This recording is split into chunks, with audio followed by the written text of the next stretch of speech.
En manchette, aujourd'hui, les 5 à 7 au Cénacle à Berthierville sont de retour cette semaine. Bonjour à tous et bienvenue à votre bulletin d'information diffusé sur les ondes de CTRB, votre télévision locale et régionale, en ce 23 juillet. Alain Belle-Humeur au pupitre. On se déplace en début de bulletin à la chapelle des Culs-de-Berre. En effet, la chapelle des Culs-de-Berre à Berthierville, un site historique, poursuit cette saison avec les 5 à 7 au Cénacle. Cette fois-ci, l'organisme de chez nous présente le groupe La Pastourelle. Il s'agit d'un groupe trad folk qui a gagné l'an dernier le prix Émergence lors des Grands Prix de la Culture 2024. Donc, La Pastourelle présentera au Cénacle son spectacle. Pour les connaître et peut-être se donner le goût d'aller les écouter, c'est gratuit en passant, on regarde un extrait de leur répertoire.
Donc, à la Chapelle des Culs-de-Berre, de la musique traditionnelle avec le groupe La Pastourelle.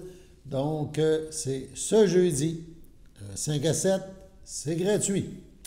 La Société des traversiers du Québec, la STQ, est heureuse d'annoncer qu'à la suite des dernières journées de négociations réalisées entre les représentants des employés non brevetés affiliés au syndicat des métallos et la Société des traversiers du Québec, le conciliateur a proposé une hypothèse de règlement, le 18 juillet dernier, qui a été soumise aux deux parties. Cette hypothèse de règlement sera présentée très prochainement aux employés non brevetés de la traverse Sorel-Tracy, Saint-Ignace de Loyola, de l'île aux Grues et de l'île aux Coudres. Elle témoigne des efforts de dialogue et de recherche de solutions partagées par les deux parties, mentionne la STQ. Rappelons que les employés brevetés, également affiliés au syndicat des métallos, ont accepté en juin dernier, dans une proportion de 80 l'hypothèse de règlement formulée par le conciliateur, qui prévoit des hausses salariales totalisant 17,4 sur une période de 5 ans, soit de 2023 à 2028. Les employés non brevetés affiliés au syndicat CSN de la traverse Matane-Bécomo-Godbout sont en grève depuis le 18 juillet, donc, et ce jusqu'au 3 août inclusivement. Cette grève paralyse complètement le service de traversier entre la Gaspésie et la Côte-Nord. La STQ se dit surprise du maintien de la grève à la suite d'un vote en faveur de son maintien qui s'est tenu la veille le 17. Les discussions progressent, nous dit-on, et des avancées ont été réalisées lors des dernières journées de négociation. De plus, les discussions se poursuivent et des journées de négociation étaient aussi prévues des 21 et 22 juillet.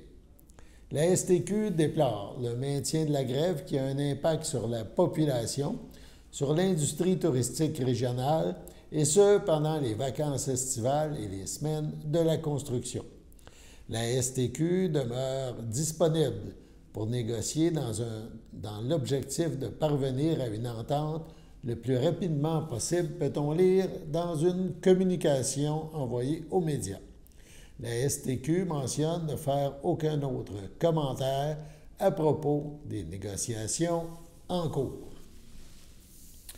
Dans un autre domaine, souvent on parle ici et dans les médias en général de fraude. Toutes sortes de fraudes dont les gens de tout âge peuvent être victimes. Les personnes âgées particulièrement et le Centre d'action bénévole d'Autrey prévoit une conférence sur les fraudes. On vous invite à ce moment-là à rencontrer les cadets de la Sûreté du Québec qui œuvrent cet été sur le territoire pour discuter justement de fraude. Ça peut se faire par téléphone ou par Internet. Ça va se dérouler mercredi, le 30 juillet, à 13h30, au local du Centre d'action bénévole d'Autrey, 180 rue de Champlain à Berthierville. On peut s'informer en composant le 450-836-7122. Donc, le Centre d'action bénévole d'Autrey prévoit une conférence dont la thématique est la fraude, si on n'est jamais trop prévenant. Évidemment, on est en été, il fait beau, et pourquoi ne pas rejoindre Daniel et Linda sur le balcon qui nous présenteront, via nos archives, une autre recette. Donc, une recette sur le balcon. Qu'est-ce qu'on mange sur le balcon? Bonjour. Bonjour, mesdames et messieurs. Nous revoilà encore pour une recette d'été à l'émission Qu'est-ce qu'on mange sur le balcon? Alors, Danielle a une autre recette pour nous. Oui, et c'est aujourd'hui. Maintenant, la tendance est beaucoup au tapas, aux petites bouchées. Là, tu prends un verre de vin, tu manges, puis tu n'es pas obligé que ce soit un repas vraiment, on pourrait dire conventionnel.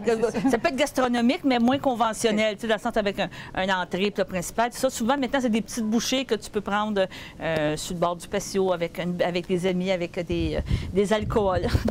Donc, aujourd'hui, je vais vous faire, c'est une petite tartinade au saumon, qui est très, très bonne. Vous la voyez, je vous dirais, assez régulièrement dans les épiceries, mais quand on essaie de la faire nous autres mêmes, c'est très facile et ça devient encore plus économique que de l'acheter en magasin. Donc, dans le fond, vous avez un fromage Philadelphia on pourrait dire que j'écrase, que je mets en crème, que je le défais un peu en crème. À ça, je vais rajouter de la mayonnaise.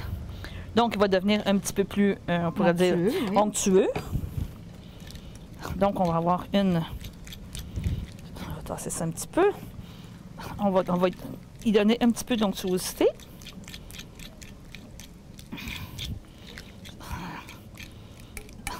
Par la suite, qu'est-ce que j'ajoute? C'est de la ciboulette. Moi, j'aime beaucoup ciboulette. Oui, c'est bon, la ciboulette. Ça donne un bon petit goût. Je vais rajouter, on va quand même l'incorporer un peu, faire un premier mélange. Et c'est sûr qu'à la longue, notre fromage en crème devient plus onctueux. Oui, plus de moton. C'est ça, exactement, il devient vraiment plus. On rajoute, moi, qu'est-ce que j'ai fait? J'ai déjà coupé, j'ai pris un saumon fumé, là, les fameuses tranches de saumon fumé que j'ai coupé en lanière. Et c'est sûr que quand tu aimes beaucoup le saumon, bien, tu peux te permettre d'en mettre un petit peu plus, d'en mettre une quantité un petit peu plus intéressante. Je vous avoue humblement que souvent sur le déjeuner le matin, je me fais ça et ça devient, sur une toast. Là, c'est nourrissant en partant. C'est une bonne petite toast avec ça, là, ça devient très intéressant. Comme ça. Et maintenant, pour aider un petit peu à l'onctuosité, je rajoute un petit peu de jus de limette. Et là, c'est un petit peu une recette à l'œil, ça, là. Hein? Oui. Ouais. Moi, j'assume que je suis très... Vous prenez les ingrédients et vous faites les proportions que vous voulez, dépendant qu'est-ce que vous aimez. C'est ça, vos goûts personnels. Il y en a qui vont aimer plus... juste un rappel du saumon. Il y en a d'autres qui aiment plus de saumon. C'est vraiment au goût. Et la petite touche, bien, je rajoute des amandes. Ah oui, c'est spécial. Vous allez voir, ça fait vraiment un bon petit goût.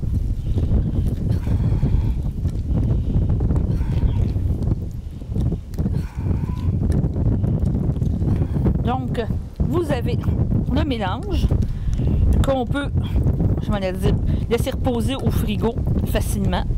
Et c'est quand même, ça a quand même une très bonne durée de vie, là. Est-ce que vous le mettez au frigo avant de le manger ou ça se mange directement? Ça pourrait se manger directement, voyez-vous, là, au onctuosité, mais ça se conserve très bien au frigo, là. Moi, je le mets dans un plat ici et ça se conserve au frigo. Tenez. Que là, tu peux le prendre, tu peux l'étendre sur, comment je pourrais dire, un petit crouton de pain. Vous avez du crouton, vous pouvez prendre des biscottes, vous pouvez prendre plein de choses pour le... Et si vous le rendez un petit peu plus onctueux, c'est sûr qu'il peut faire trempette aussi, si vous voulez. Oui. Là, alors, à la place de la mayonnaise, peut-être j'aurais mis de la crème sûre, mettre un petit peu plus liquide, puis ça vous aurait fait une trempette excellente. On peut quasiment faire une trempette à fondu. Non, ça non, je vous dirais non, malheureusement. Non, parce que ça prendrait vraiment que ce soit une... Parce que vous avez déjà du saumon. Oui, là. ça, on a déjà du saumon que ça, si, ça serait une petite trempette, une mousse saumon et amande à la ciboulette. Eh bien, très original. Merci beaucoup, Danielle. Bienvenue. À la prochaine.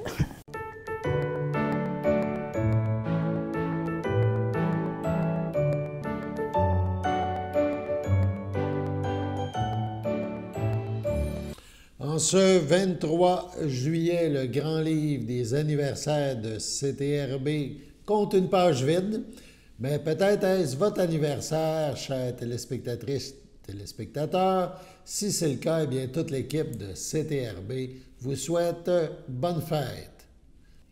Le réseau des éclaireurs, on en a parlé lors de notre dernier bulletin, se veut une initiative du CI3S de Lanaudière, le Centre intégré de services santé et services sociaux de Lanaudière. CTRB vous présente la deuxième partie de l'entrevue que nous a accordée à ce sujet Émilie Prévost-Harper. On l'écoute. Donc, ça se passe de façon anonyme. Moi, si tu me rencontres, tu es éclaireur, tu vas dire, je sens que Daniel a eu des grosses situations depuis le mois de février. Peut-être elle aurait besoin, peut-être, tu sais, là, je la sens moins heureuse, moins épanouie. Toi, tu envoies un petit message, tu dis, qu'est-ce qu'on peut faire pour l'aider? C'est quoi les ressources? En fait, l'éclaireur a le choix de s'identifier ou non comme éclaireur. Okay. Puis après ça, peut aller chercher des ressources, comme on pourrait aller chercher, par exemple, des ressources pour un proche sans devoir s'identifier. Oui, d'accord. Donc, c'est vraiment propre à l'éclaireur de se dire, de s'identifier ou non, là, pour recevoir, pour mettre en lien la personne. Hein, parce qu'on n'intervient pas. On fait vraiment on passe le relais. On ne peut pas dire un signalement, mais une information. Exactement, c'est ça. C'est traité de quelle façon par la suite? Parce que, tu sais, dans le fond, je dirais le reproche un peu qu'on fait les gens, c'est que c'est long avant d'obtenir un service ou quelque chose. Est-ce que ça l'accélère, le service, ou donc on doit passer pareil par les canaux normaux? Là, en fait, on passe par les canaux normaux. En fait, dans certaines situations de détresse, l'éclaireur est là pour soutenir la présence, l'écoute. Puis des fois, ça fait une réelle différence. C'est pas toutes les personnes qui sont en détresse qui vont nécessairement avoir besoin, par exemple, d'un suivi en santé mentale ou tout ça. Hein? Donc, c'est pas nécessairement toujours la voie vers laquelle on va tendre, surtout qu'on a quand même beaucoup d'organismes communautaires sur le territoire d'Anaudière. Donc, il y a quand même des moyens on peut référer à différents endroits. C'est pas toujours non plus le besoin. Puis certaines personnes vivent principalement de l'isolement dans la détresse. Ouais. Donc, l'éclaireur est là pour quand même répondre à ce petit besoin-là, sans porter la situation sur ses épaules, mais ça peut quand même clairement aider. Là, ouais. OK. Est-ce que vous êtes, au niveau du CI3S, êtes-vous satisfait de la présence des éclaireurs dans le sens... Est-ce que vous en voudriez plus? Et est-ce qu'à date, c'était une belle approche, c'était un beau soutien qui était offert à la population? Oui, bien en fait, on a de plus en plus d'éclaireurs sur le territoire. C'est sûr qu'on en veut toujours plus. Pour l'année 2025-2026, on aimerait viser davantage rejoindre les hommes. Représente quand même juste 18 de notre bassin d'éclaireurs.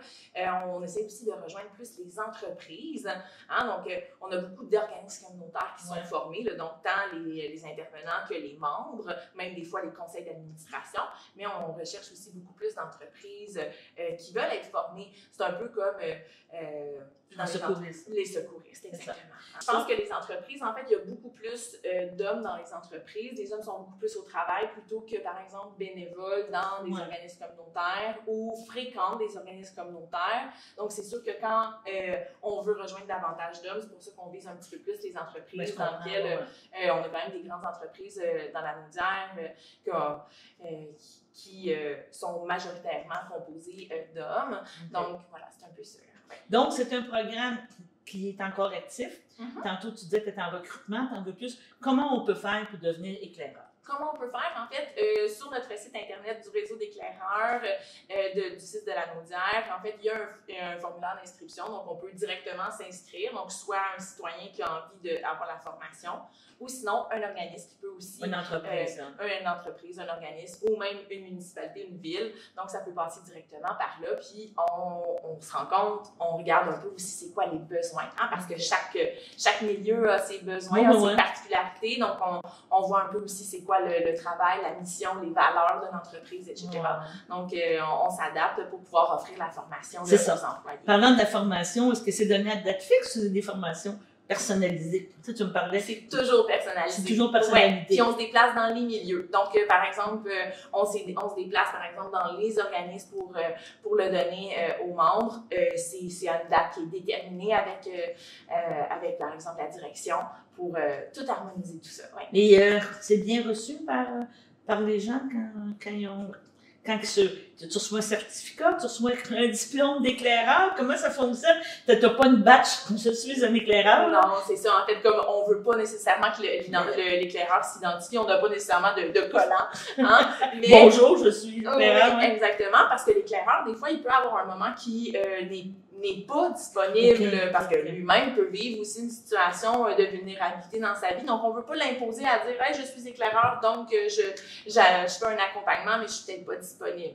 Mais pour revenir à votre question, là, Certificat, on ouais, reçoit des un certificat de reconnaissance. Ok. Donc, on peut recevoir un certificat qui indique en fait les heures de formation. Ok. Puis, voilà. Donc, Et est-ce que la formation est mise à jour régulièrement ou après la première formation, il y a comme des petits récapitulés, il y a des petits récaps où il y a des mises à jour qui sont faites et tout? en fait, on offre des rafraîchissements au cours de l'année. Ok. Donc, pour les gens qui veulent se rafraîchir de la formation, parce qu'on s'entend qu'on a commencé à former des gens en 2021. Ben, c'est ça, oui. Donc, il y a des gens que ça fait quand même longtemps qu'ils ont eu la formation, donc on l'offre beaucoup plus en virtuel, parce qu'évidemment, pour rejoindre Ouais, l'ensemble ouais. du territoire, on l'offre en virtuel.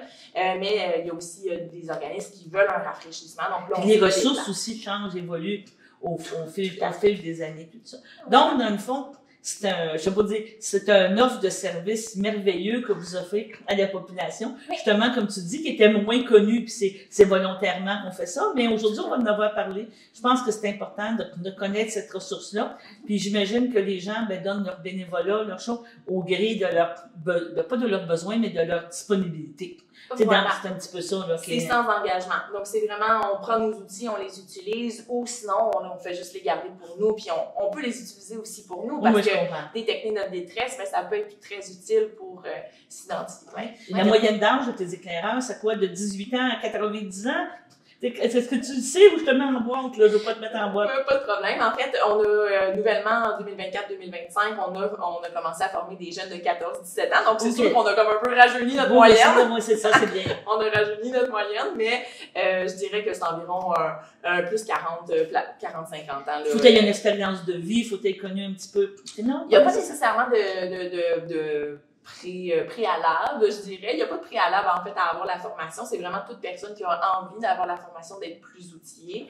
Mais c'est sûr que, compte tenu qu'on forme beaucoup plus de bénévoles, de membres dans les organismes, mais là, on voit quand même qu'il y a une recrudescence au niveau des personnes aînées qui sont bénévoles dans les organismes. Au niveau du C3S, t'es la seule qui est appliquée à ce projet-là ou vous êtes une équipe encore là? On est une équipe de 3 personnes, donc 3 intervenantes là, sur l'ensemble du territoire. C'est pas beaucoup pour la quantité. Bon.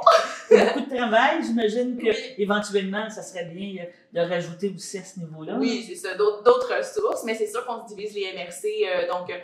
Comme par exemple, moi, je dessert la MRC Les Moulins et Montcalm. Okay. Donc, mes collègues, ils naviguent là, aussi dans les autres MRC. Donc, voilà, on se déplace vraiment sur l'ensemble du territoire pour vraiment aller à la rencontre des gens pour leur offrir la formation. C'est très, très bien. Donc, on rappelle d'aller sur le site du C3S pour pouvoir s'inscrire. On peut téléphoner aussi directement quand on regarde dans les coordonnées du C3S à 759-8222, j'imagine qu'il doit avoir... Oui, en fait... c'est l'hôpital, excuse-moi. Oui.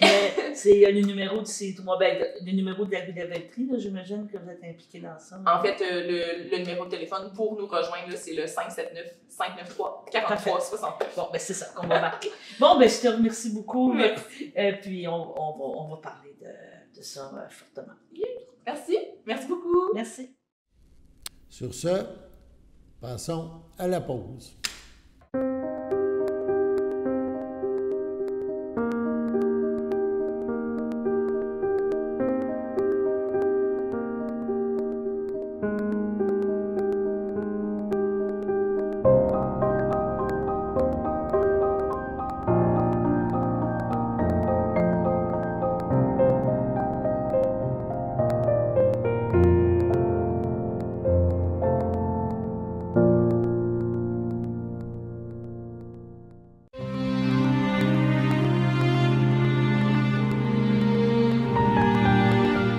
Au CHSLD, le Château à Berthierville, le 5 juillet dernier, à l'âge de 84 ans, est décédé M. Pierre Lavallée, époux de Mme Denise Ducharme, demeurant à Berthierville.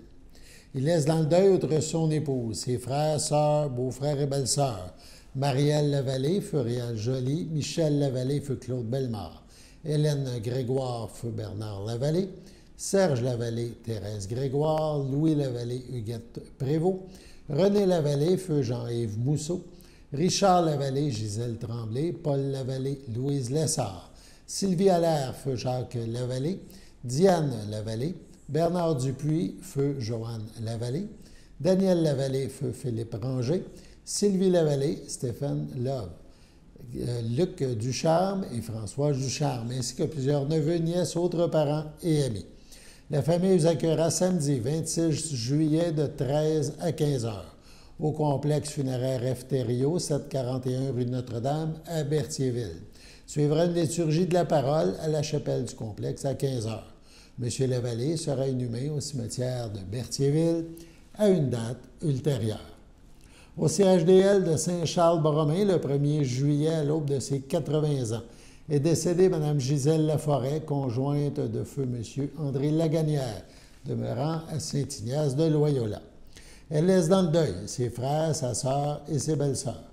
Paul Laforêt, Céline Sylvestre, Jacques Laforêt, Huguette Moreau, Denise Laforêt, feu Gilles Milotte, ainsi que plusieurs neveux, nièces, autres parents et amis. Veuillez compenser l'envoi de fleurs par des dons effectués à la Société canadienne du cancer ou encore à la Société de l'Alzheimer. Les formulaires seront disponibles au salon. La famille vous accueillera samedi le 2 août, 11h, au complexe funéraire Thériault, rue Notre-Dame à Berthierville. Suivra une liturgie à la chapelle du complexe à 14h. Madame Laforêt sera inhumée au cimetière de Saint-Ignace de Loyola le même jour. Au CHC Le Château à Berthierville, le 18 juillet dernier, à 73 ans, est décédé M. Gilles Gadouri, époux de Thérèse d'Estrempe, demeurant à Berthierville, autrefois de Saint-Cuthbert.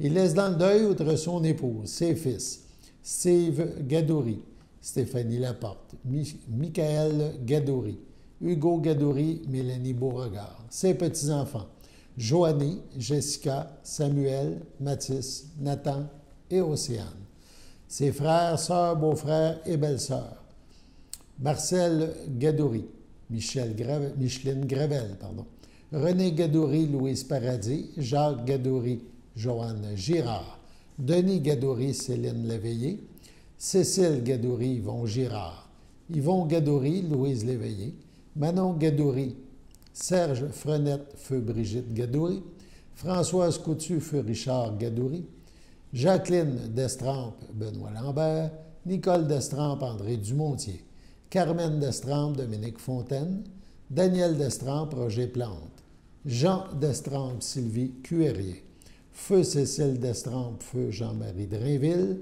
feu Pierrette Destrempe, feu Denis Masse, feu Gilles Destrempe, feu Francine Aubuchon, ainsi que plusieurs neveux, nièces, autres parents et amis. La famille vous accueillera samedi 9 août, 12h30, à l'église de Saint-Cuthbert. Les funérailles suivront à 14h. M. Gadouri sera inhumé au cimetière de Saint-Cuthbert le même jour. Sur ce, passons à la météo.